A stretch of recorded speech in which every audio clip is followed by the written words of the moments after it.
오늘도 주님께서 우리를 이 귀한 예배자리로 인도해주시니 참으로 감사합니다. 늘 예배드리는 거 그냥 그저 드리면 되지라고 하는 생각이 아니라 오늘 이 예배가 내 삶의 마지막 예배라고 생각하면서 간절한 마음으로 주님을 찬양하며 그분을 기억하며 드리는 이 복된 예배 되기를 축복합니다. 오늘은 이사야 53장 이제 마지막 절입니다. 10번에 걸쳐서 여러분과 함께 이사야 53장을 살폈습니다. 오늘이 바로 10번째인데요. 이사야 53장 12절 말씀, 여호와의 종의 승기와 영광이라는 제목으로 여러분과 함께 마지막 이사야 말씀 53장 마지막 말씀으로 여러분과 함께 하나님의 귀한 말씀을 나누겠습니다. 오늘 본문은 지난 시간에 살펴본 그 11절에 이어서 여호와의 종의 고난과 사역에 대한 하나님의 총체적인 평가, 그 총평에 대한 내용이지요. 그분의 높아지심과 영광, 그리고 그분이 왜 높아지셨고 왜 영광을 받으셔야 하는지에 대한 이유가 오늘 12절에 나와 있습니다. 자, 그러면 여러분, 본문은 여호와의 종의 그 높아지심, 승기와 그분이 얻게 될 그 영광이 뭐라고 말하는지 우리 12절 상반절까지 읽어보겠습니다. 읽겠습니다. 그러므로 내가 그들에게 존귀한 자와 함께 몫을 받게 하며 강한 자와 함께 탈취한 것을 나누게 하리니. 오늘 요 12절 상반절에 보면 여호와의 종의 승귀, 그 높아지심과 그분이 얻게 될 그 영광이 어떤 것인가? 하나님이 그분의 그 아들 하나님의 그 사역을 총평하시면서 내리는 귀한 부분이 말씀으로 지금 등장합니다. 존귀한 자와 함께 또한 강한 자와 함께 몫을 받게 하며 탈취한 것을 나누게 하리니, 이렇게 서로서로 대꾸를 이루면서 말씀하고 있지요. 존귀한 자와 함께 몫을 받게 하고 강한 자와 함께 탈취한 것을 나누게 하리니. 이 말은 같은 내용이지요. 같은 의미지요. 그럼에도 불구하고 하나님께서 이렇게 두 번씩이나 동일한 의미, 동일한 내용을 두 번씩이나 반복하는 이유가 뭘까요? 그만큼 그분의 그 성기와 높아지심이, 그분의 그 사역으로 말미암은 그분의 높아지심과 성기가 얼마나 중요하고 그분이 얼마나 그분을 높이시는지, 아들 하나님을, 아버지 하나님이 얼마나 높이시는지를 우리에게 두 번씩이나 동일한 의미를 반복해 가면서 이렇게 말하고 있습니다. 그리스도께서 얻게 될 그 영광을 오늘 말씀을 보면 전쟁에서 승리한 정복자, 승리자의 그 모습과 영광의 모습으로 지금 비유하고 있습니다. 실제로 이 땅에 오신 예수 그리스도, 그분께서는 공생애를 시작하는 그 순간부터 마지막 십자가를 지는 그 순간까지 전쟁을 치르셨지요. 바로 영적인 전쟁을 치렀습니다.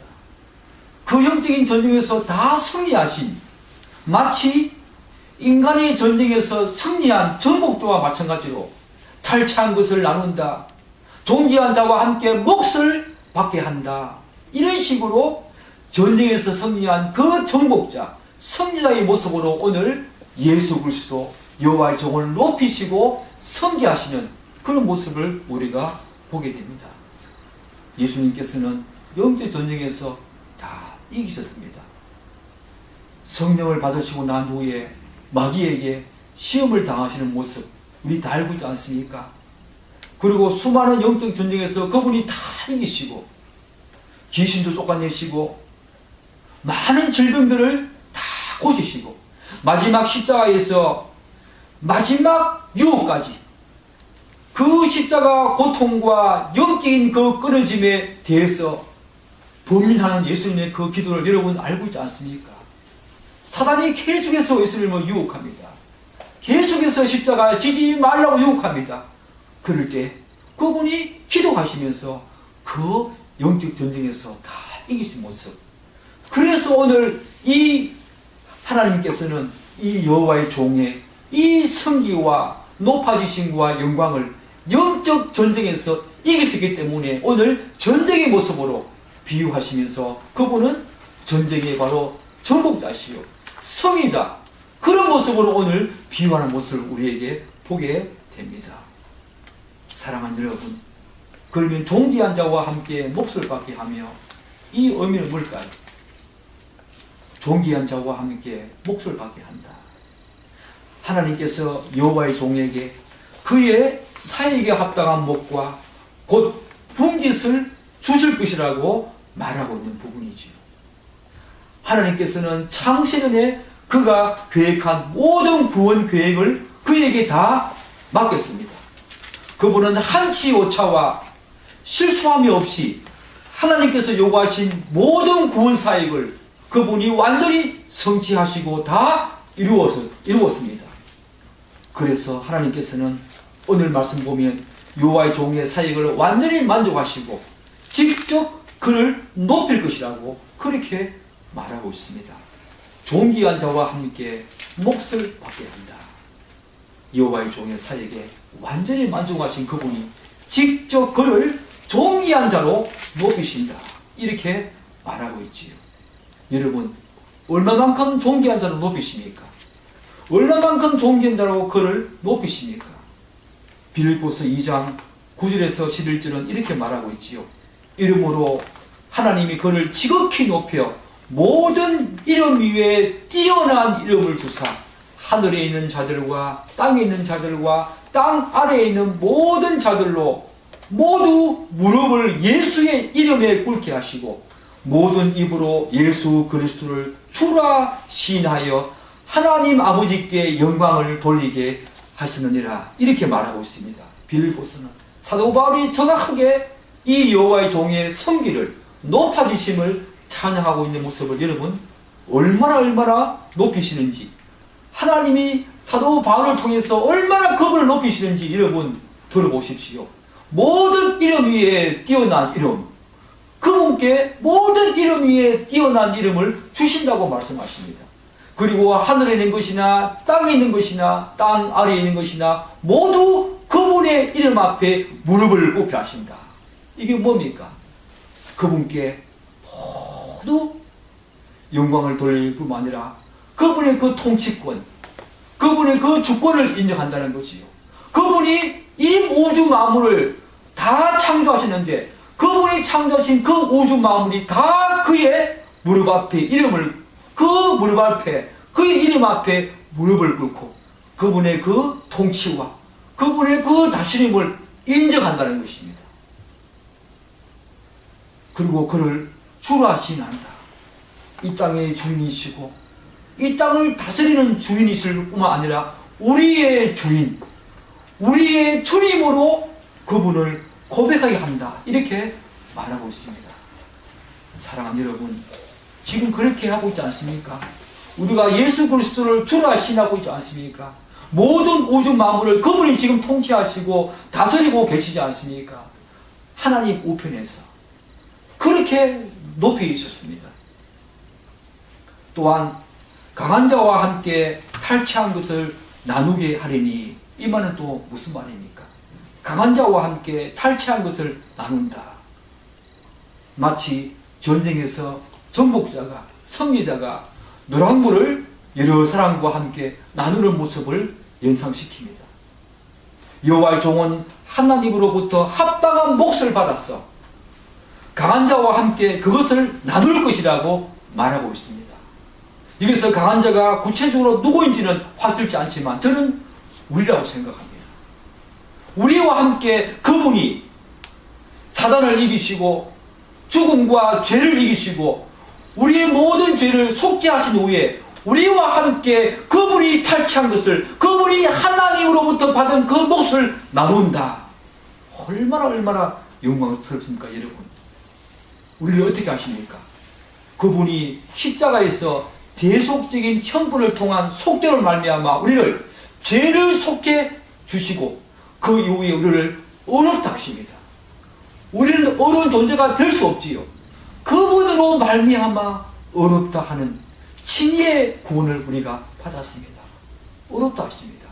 여러분 그것뿐입니까? 그분은 사단을 이기시고 사망을 이기시고 죄를 정복하셨습니다. 우리에게도 마찬가지지요.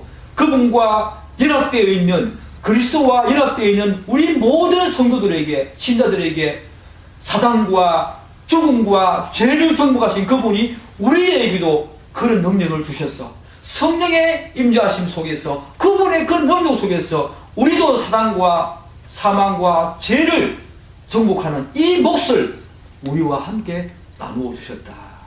그분도 어려우시지만 그분이 획득한 그 의를 우리가 믿음으로 말미암아 우리가 어렵다 칭함을 받고, 우리도 마찬가지로 어려운 존재로 세워주시고 그 어려운 존재로 몫을 우리가 받았습니다. 그리고 사단과 사망과 죄를 정복하신 그분이 우리에게도 그 모든 것들을 이길 수 있는 능력을 주셨다. 우리와 함께 그걸 나누시는 예수 그리스도, 그분을 보게 되지요.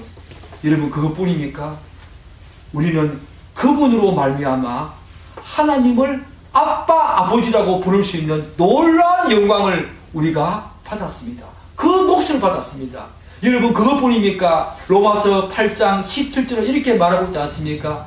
자녀이면 또한 상속자 곧 하나님의 상속자요 그리스도와 함께한 상속자니. 여러분 예수 그리스도가 받는 그 모든 상속, 그 모든 유업과 기업을 우리도 함께 받는다. 그 속으로 우리가 들어갔다. 여러분 꿈이라도 이걸 한번 생각해 본 적 있습니까?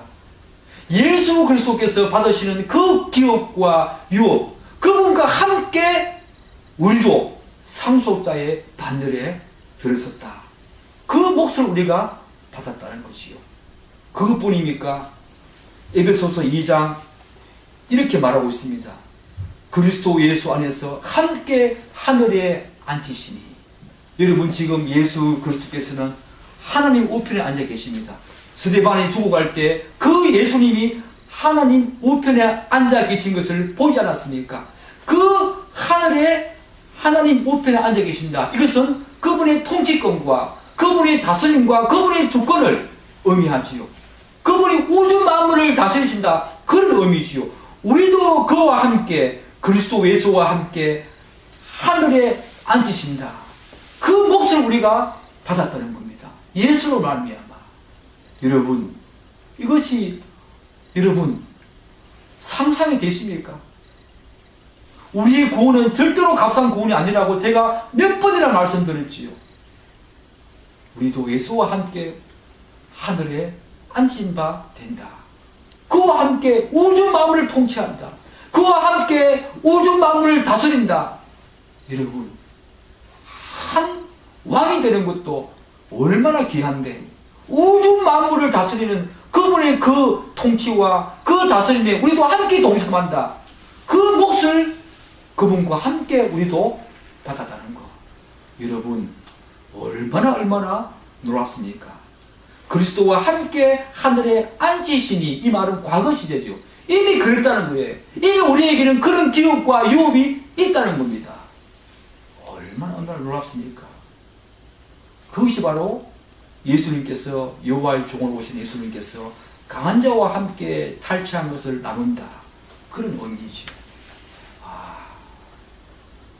마지막 예수님께서 고난 당하시고 십자가의 그 사역을 아버지 하나님이 이렇게 총평하시면서 그를 영광스럽게 높이시는 모습을 보십시오. 높이시는 모습을 보십시오. 얼마나 놀랍습니까? 그런데 본문은 여호와의 종이 그렇게 성기하시고 그렇게 영광 받으실 이유를 네 가지로 설명하고 있습니다. 우리 12절 하반절 읽겠습니다. 이는부터 읽겠습니다. 시작. 이는 그가 자기 영혼을 버려 사망에 이르게 하며 범죄자 중 하나로 해함을 받았음이니라. 그러나 그가 많은 사람의 죄를 담당하며 범죄자를 위하여 기도하니라. 오늘 앞에 상반절에서는 여호와의 종의 성기와 그의 영광, 그가 받게 될 영광을 말씀하시면서 하반절에서는 이렇게 그가 받게 될 영광 한지 네 가지로 지금 설명하고 있지요. 얼마나 조리 있게 이사야가 하나님의 영감을 받아가지고 말씀을 하고 있는지 우리가 보게 됩니다. 그런데 이 말씀을 잘 보면 참 특이해요. 그가 네 가지로 말하고 있는 이유를 보면요, 그가 자기 영혼을 버려 사망에 이르게 했다. 이것이 바로 여호와의 종의 가장 최종적인 결과지요. 그런데 두 번째 이유인 범죄자 중 하나로 해함을 받았다. 이 말은 뒤에 나오는 두 번째, 세 번째, 네 번째 그 이후에 어느 어떤 지점에서 첫 번째 순서가 되죠. 범죄자 중 하나로 해함을 받고 난 다음에 그 다음에 세 번째 이유가 그가 많은 사람의 죄를 담당하지요. 두 번째 과정을 거칩니다. 그리고 마지막으로 네 번째 이유가 범죄자를 위하여 기도했다. 마지막 세 번째 과정이죠. 여러분 그렇게 읽어지십니까? 그가 먼저 첫 번째 이유인 그가 자기 영혼을 버려 사망에 이르겠다. 이 말은 여호와의 종의 모든 사역을 총평하는 하나의 어떤 구절이라면, 두 번째 이유인 범죄자 중 하나로 희한을 받았다는 것은 첫 번째 과정으로 그렇게 나아가고, 두 번째 그가 많은 사람의 죄를 담당하지요. 그리고 범죄자를 위해서 기도하지요. 이렇게 진행이 되어집니다. 놀라운 말씀이지요. 그렇다면 여러분, 그가 첫 번째 이유로 말씀하시는 그가 자기 영혼을 버려 사망에 이르게 했다. 이 말은 무슨 말일까요? 이 말은 능동태입니다. 그가 자기 영혼을 버림받았다가 아니라 자기 영혼을 버렸다고 말씀하고 있잖아요. 능동태입니다. 그분이 자발적으로 능동적으로 그렇게 하셨다는 것입니다. 여러분, 하나님께서 가장 싫어하는 것이 바로 죄이지요. 그렇기 때문에 우리는 마땅히 우리가 지은 이 죄의 형벌로 말미암아 우리가 사망에 이르러야 합니다. 왜요? 죄의 삭은 사망이니까. 그런데 오늘 보니까 그가 자기 영혼을 버려 사망에 이르겠다, 이렇게 말하고 있습니다. 우리가 지은 죄 때문에 우리의 죄의 형벌로 우리가 마땅히 사망에 이르러야 하는데 그분이 사망에 이르렀다. 여러분, 하나님께서는 우리를 사망에 이르도록 내버려 두지 아니하시고 그분의 풍성하신 긍휼과 그 거룩한 사랑으로 우리를 구원하실 것을 계획하시고 작정하셨다는 것입니다. 그러나 그분은 사랑의 하나님이시지만 또한 공의로운 분이시기 때문에 그분의 그 모든 율법과 공의를 만족시키기 위해서 자신의 아들 예수 그리스도 그 여호와의 종을 이 땅에 보내셔서 우리를 대신해서 죽게 하십니다. 하나님께서는 우리 대신 여호와의 종에게 죄에 대한 형벌과 저주와 심판과 재앙과 화를 그에게 모두 쏟아부어 그를 죽게 하십니다. 그에게 모두 쏟아부어서 죽게 하십니다. 여호와의 종은 하나님의 이 뜻과 목적에 자발적으로 순종하셔서 자기 영혼을 버려 죽음의 사망에 이르게 했다라고 말합니다. 여기서 이르게 했다, 이 말을 영어로 보면 쏟아부었다, 쏟아부었다 이렇게 해요. 제가 아까 뭐라 했습니까? 우리 대신 여호와의 종에게 죄에 대한 형벌과 저주와 심판과 재앙과 화를 그에게 다 쏟아부었다라고 말씀드렸지요. 여호와의 종은 어떻게 했습니까? 자기 영혼을 버려서 사망에 자기 영혼을 다 쏟아부었다. 사망에 자기 영혼을 다 쏟아부었다. 하나님은 그에게 모든 심판과 형벌을 그에게 다 쏟아부으시는데 그것을 받아가지고 여호와의 종은 자기의 그 영혼을 사망에 다 쏟아부었습니다. 우리 때문에, 우리의 죄 때문에, 우리가 받아야 될 형벌, 죄의 삭선 사망인데 우리가 받아야 될 그 형벌 때문에 그분이 자신의 영혼을 사망에 다 쏟아부었습니다. 그래서 우리가 구원받게 해주셨다. 하나님 감사합니다. 이 구절에서 우리가 한 가지 주목해야 될 단어가 있지요. 자기 영혼을 버려, 이 말씀입니다. 물론 이 자기 영혼을 버려 이 말은 자기의 몸과 영과 혼과 생명과 모든 것을 다 포함하는 것이요. 모든 것을 다 쏟아부었다. 사망에 다 쏟아부었다. 그래서 우리는 어떻게 말합니까? 그분이 물과 피까지 한 방울도 남기지 아니하고 모두 쏟아부었다고 말을 하고 있는데, 그분이 자기 영혼을 모든 것을 다 쏟아부었습니다. 그 사망에, 완전한 사망에 쏟아부었습니다. 여러분은 예수님께서 내 아버지여 만일 할만하시거든 이 잔을 내게서 지나가게 하옵소서 라고 기도한 것을 기억하시지요? 이것은 단순히 육체적인 고통과 죽음 때문에 그렇게 기도한 것이 아니라는 것을 우리는 잘 알고 있습니다.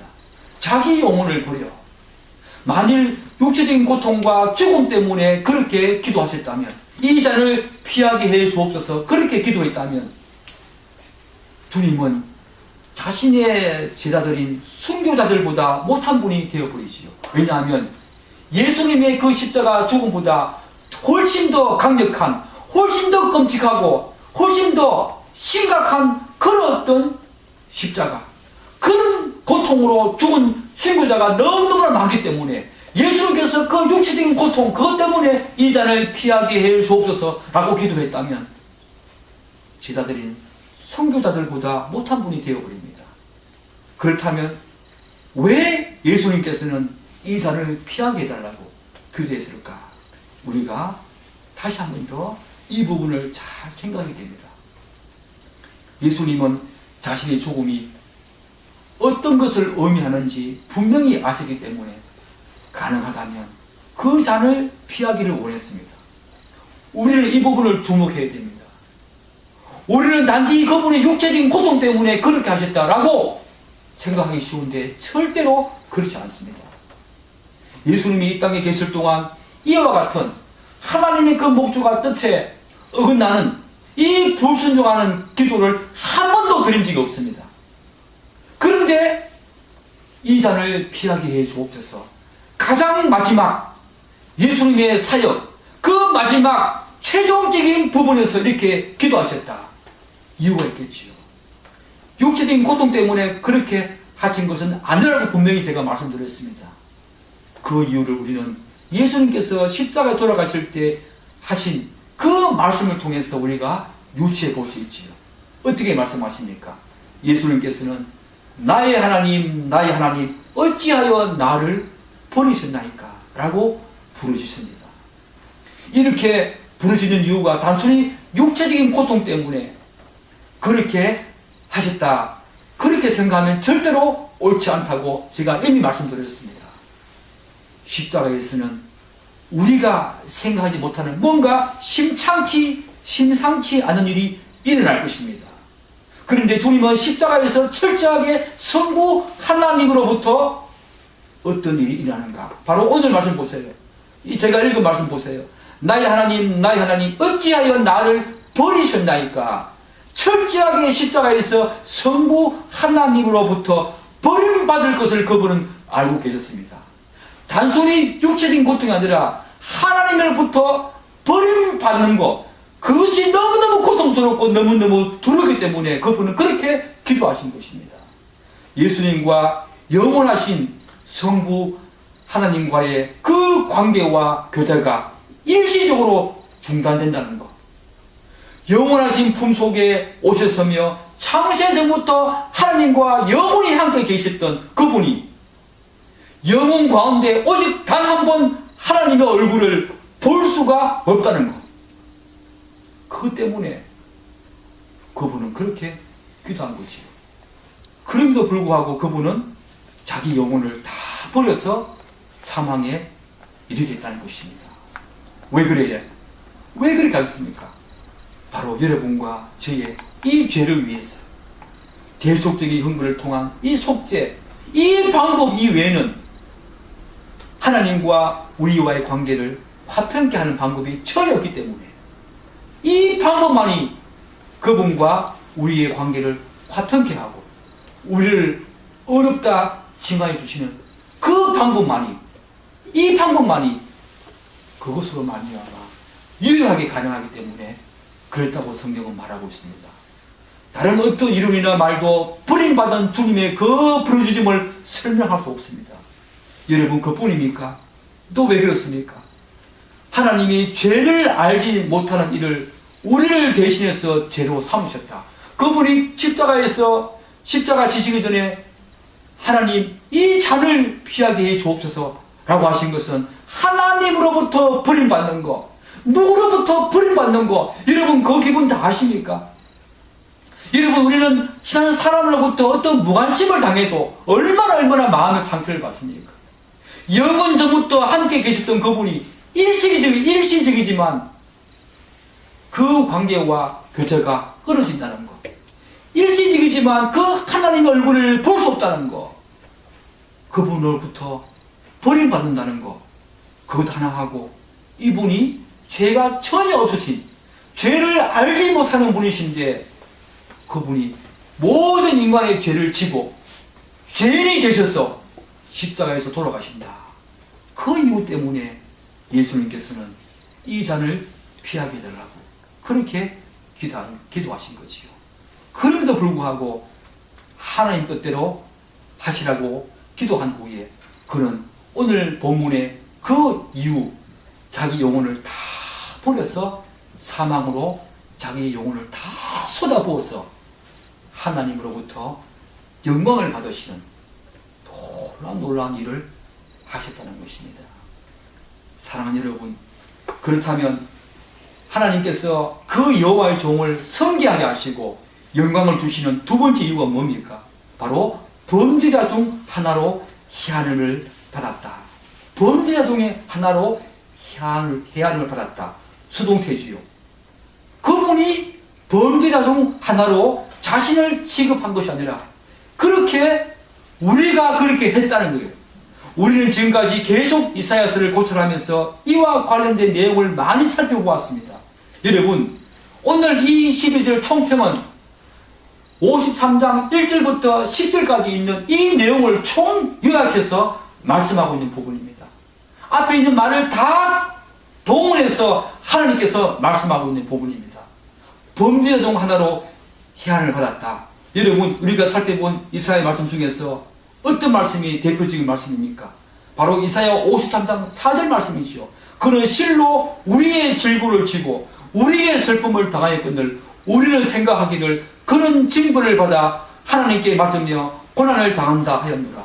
우리의 질고를 지고 우리의 슬픔을 당하는데 우리가 생각하기를 그를 범죄자 취급하면서 그의 죄 때문에 하나님으로부터 맞고 고난당한다. 그렇게 이미 우리는 이사야 53장 4절에서 살펴보지 않았습니까? 범죄자 중 하나로 취급을 받았습니다. 이처럼 우리는 여호와의 종을 멸시했을 뿐만 아니라 그를 범죄자 중 하나로 취급합니다. 여러분이 저가 그랬다는 겁니다. 정말 예수를 믿기 전에는 아무것도 모르고 예수는 자기 죄 때문에 죽었겠지, 그렇게 생각을 했다는 것입니다. 우리는 우리 죄 때문에 고난당하고 멸시당하며 대속적인 죽음을 당하신 그분을 자신의 죄 때문에 그렇게 되었다고 생각했습니다.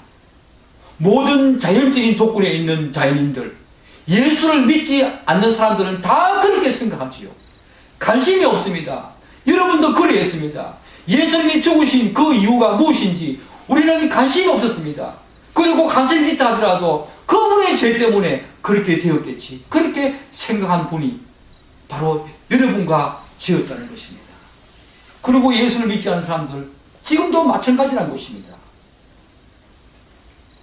하나님께서는 우리의 혼미한 심령과 눈과 귀를 열어주시지 아니하시면 우리가 그분을 그렇게 범죄자 중에 하나로 생각한다는 것입니다.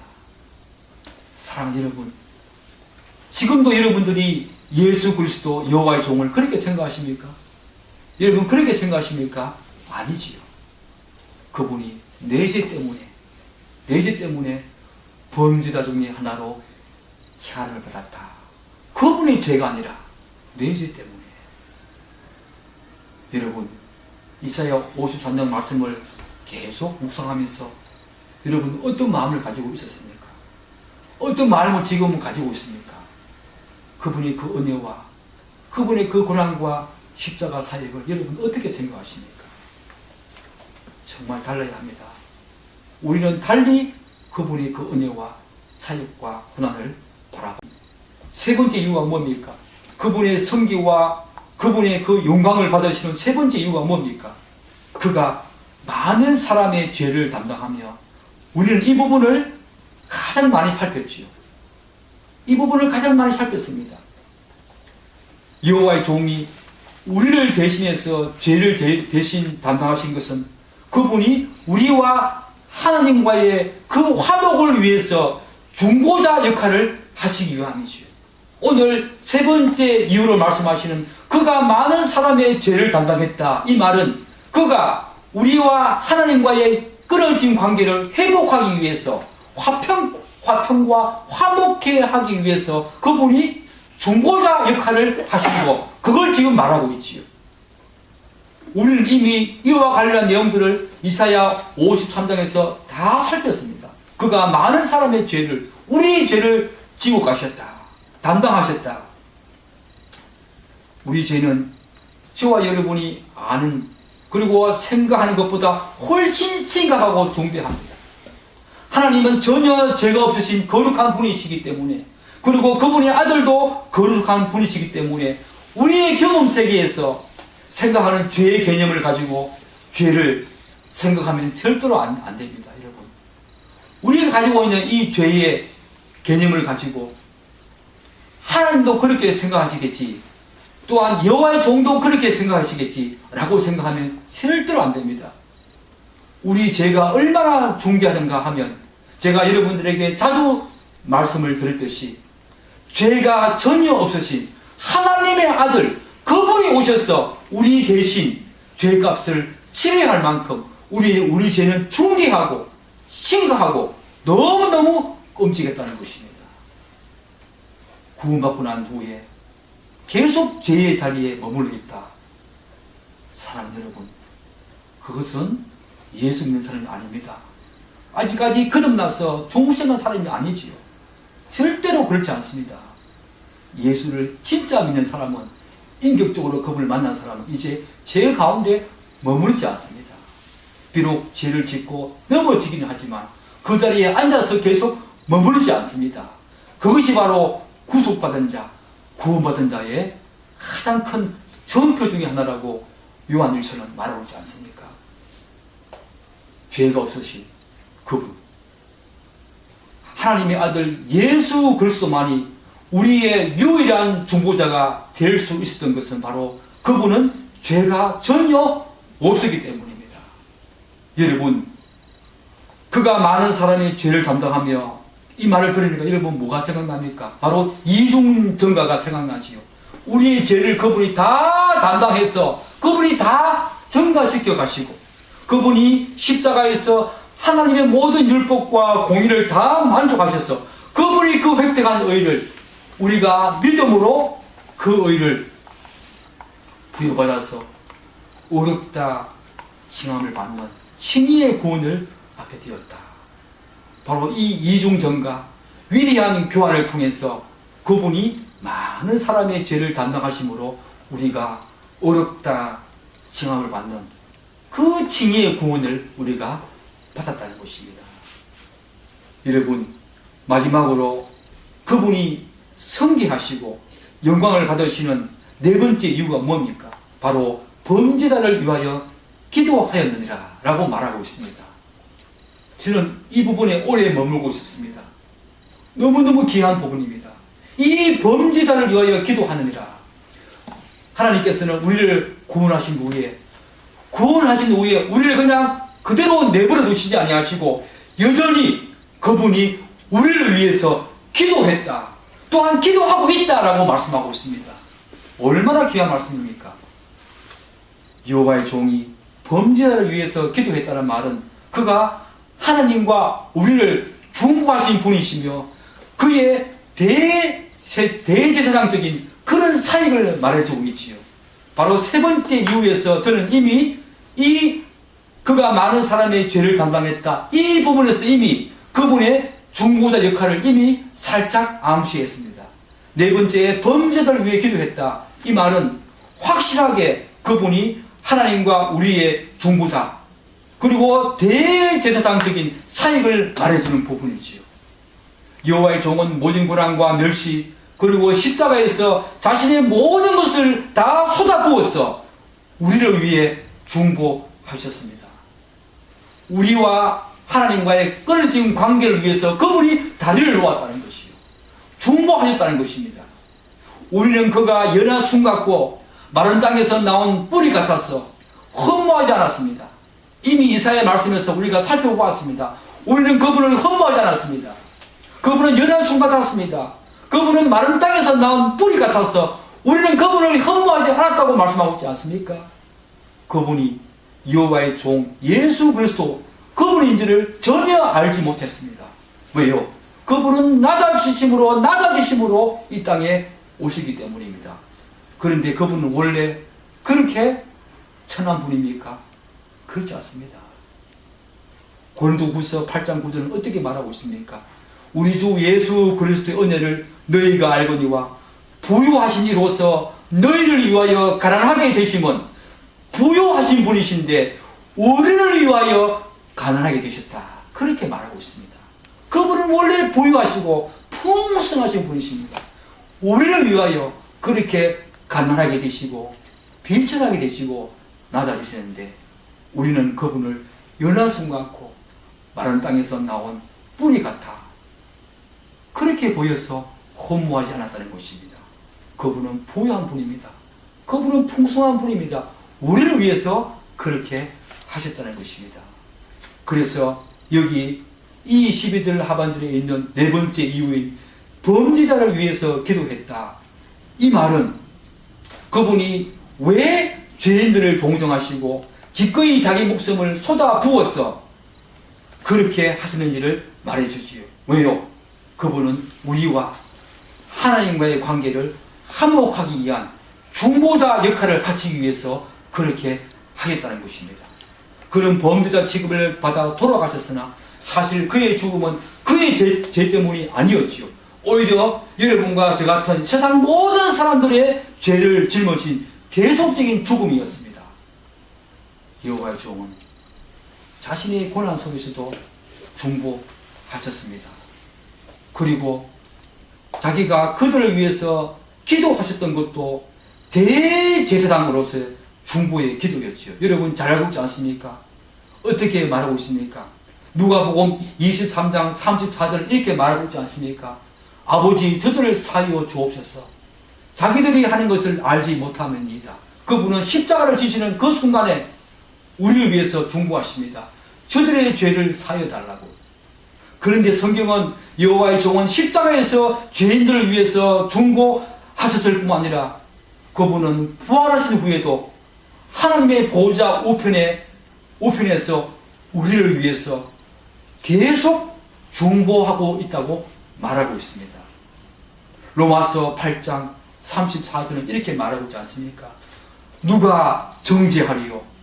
죽으실 뿐만 아니라 다시 살아나신 이는 그리스도 예수시니 그는 하나님 우편에 계신 자요 우리를 위하여 강구하시는 자시니라. 오늘 말씀과 똑같지요. 오늘 말씀이 뭡니까? 네 번째 이유가 그분이 성기하시고 그분이 하나님으로부터 영광을 받으실 네 번째 이유가 범죄자를 위하여 기도하였느니라 라고 말하고 있는데 로마서 8장 34절도 동일하게 말하고 있습니다. 우리를 위하여 강구하시니라. 여러분 이 로마서 8장 34절을 자세히 보면 누가 정죄하리요? 여러분과 제가 예수를 믿고 난 후에 우리로 하여금 누가 다시 너희들 죄 있다고 그렇게 정죄하리요? 라고 말하고 있는데 오늘 네 가지 이유를 말하고 있습니다. 두 가지 이유는 이미 행하신 것이요. 왜요? 아무도 우리를 정죄하지 못하는 이유는 죽으실 뿐만 아니라 다시 살아나신 예수 그리스도 이것은 이미 행하신 것이요. 그리고 지금도 하고 있는 것이 있습니다. 그게 뭡니까? 세 번째 이유. 그는 하나님 우편에 계신 자요. 그리고 우리를 위하여 강구하시는 자신이라. 이 두 가지 이유 지금도 하고 있다는 거예요.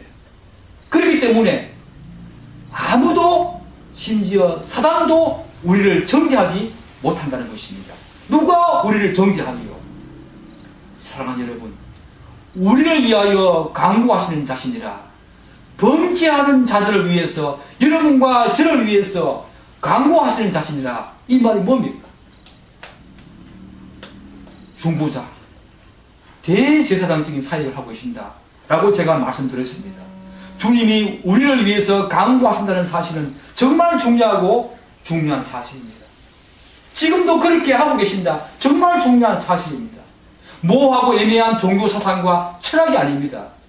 요한일서 2장에서는 하늘에 계신 대언자로 설명하고, 히브리서에서는 우리를 위해 강구하시는 대제사장으로 표현합니다.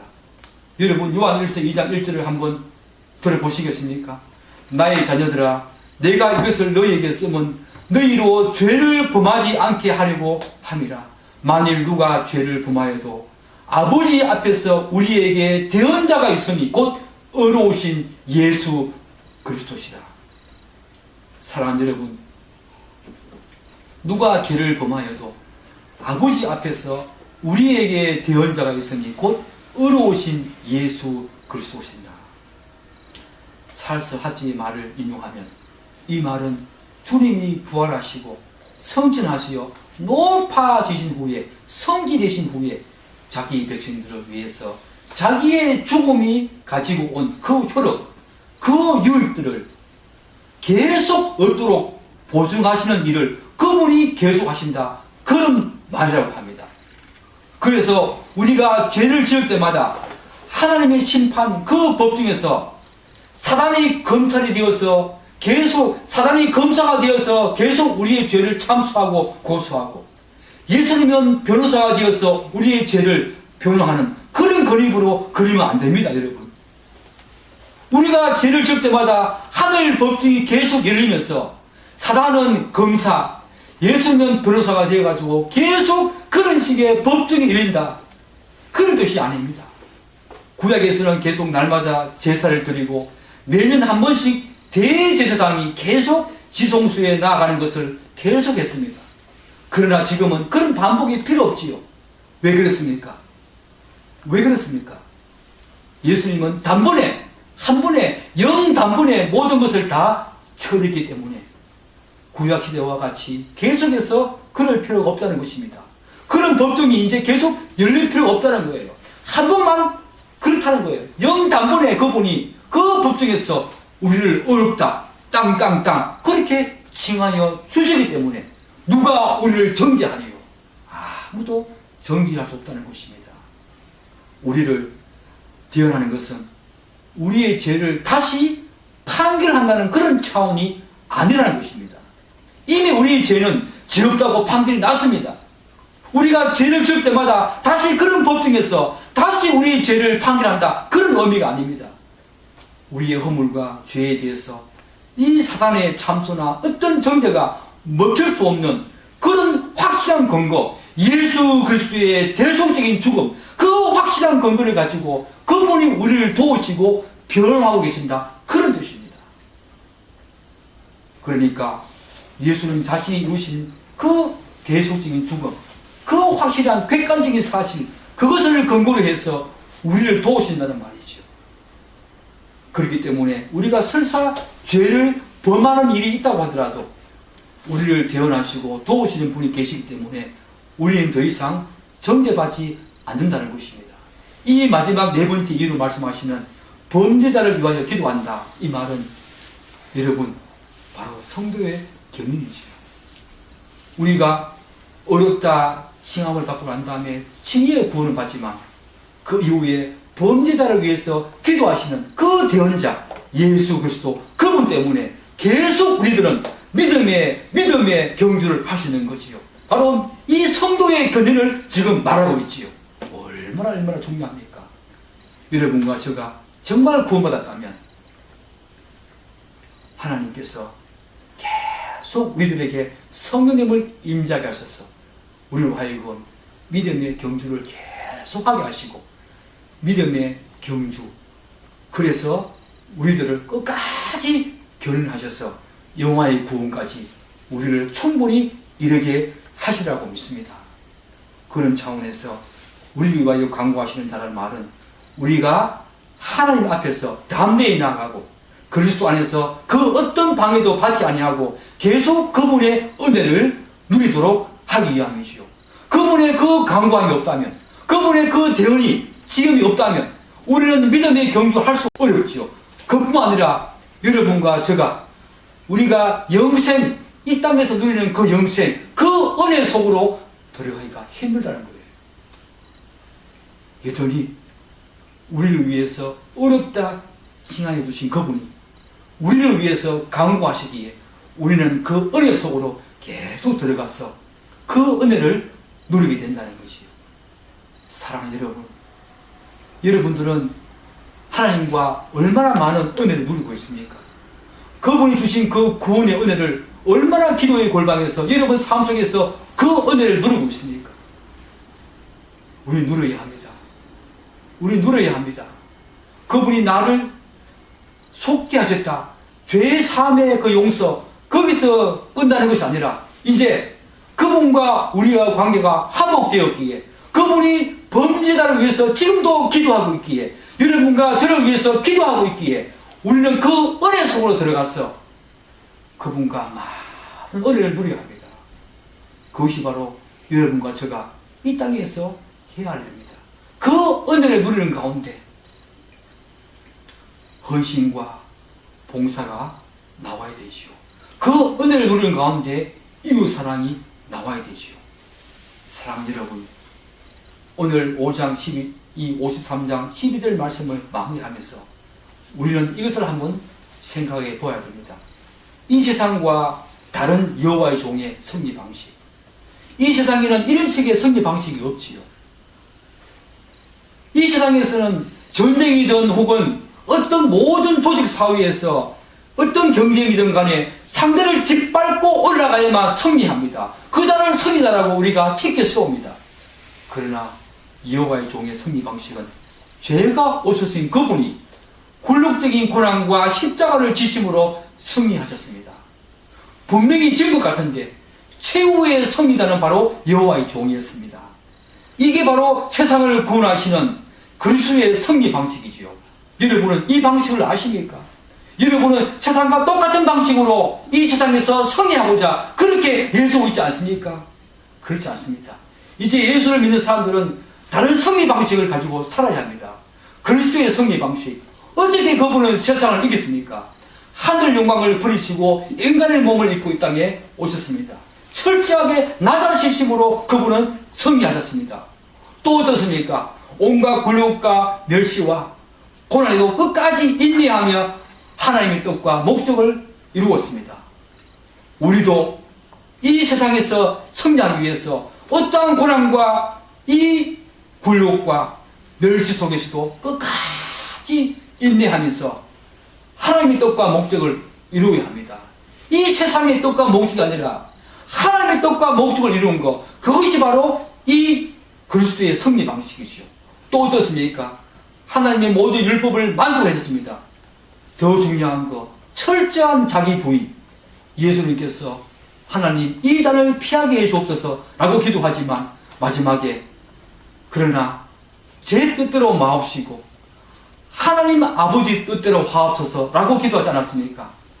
예수님께서는 철저하게 자기 부인을 통해서 그리스도의 승리 방식을 우리에게 보여주십니다. 여러분들은 철저한 자기 부인을 통해서 이 세상에서 이기고 계십니까? 여러분, 낮아지십시오. 그것이 바로 그리스도의 승리 방식입니다. 그리고 온갖 굴욕과 멸시, 고난 속에도 끝까지 인내하십시오. 그것이 바로 그리스도의 승리 방식입니다. 그리고 하나님 뜻과 목적을 이루려고 노력하십시오. 이 세상의 뜻과 목적이 아니라 이 세상이 추구하는, 이 세상이 쫓아가는 그런 뜻과 목적이 아니라 하나님의 뜻과 목적이 무엇인지 알고 그것을 위해서 나아가십시오. 그것이 바로 그리스도의 승리 방식입니다. 그리고 그분의 율법을 만족하고 철저한 자기 부인을 통해서 여러분의 몸과 마음을 그분께 들으십시오. 그것이 바로 그리스도의 승리 방식입니다. 오늘 53장 12절 말씀을 끝으로 여러분에게 권면합니다. 이 그리스도의 승리 방식, 그것 때문에 하나님께서는 그를 높이셨습니다. 그를 찬양합니다. 그를 승리시킵니다. 그 영광을 하나님께서 올려드리지 않습니까? 우리도 예수 그리스도를 믿는 자, 제자일진데 예수 그리스도의 승리 방식을 쫓아가는 사람, 그런 사람이 다 되어야 될 줄 믿습니다. 아멘. 꼭 여러분의 일생 속에서 그러한 승리, 그래서 하나님으로부터 인정받고 여러분도 저 하늘나라에서 높임받는, 그리스도와 함께 높임받는 그런 귀한 존재 되기를 간절히 축복합니다. 아멘. 기도하겠습니다.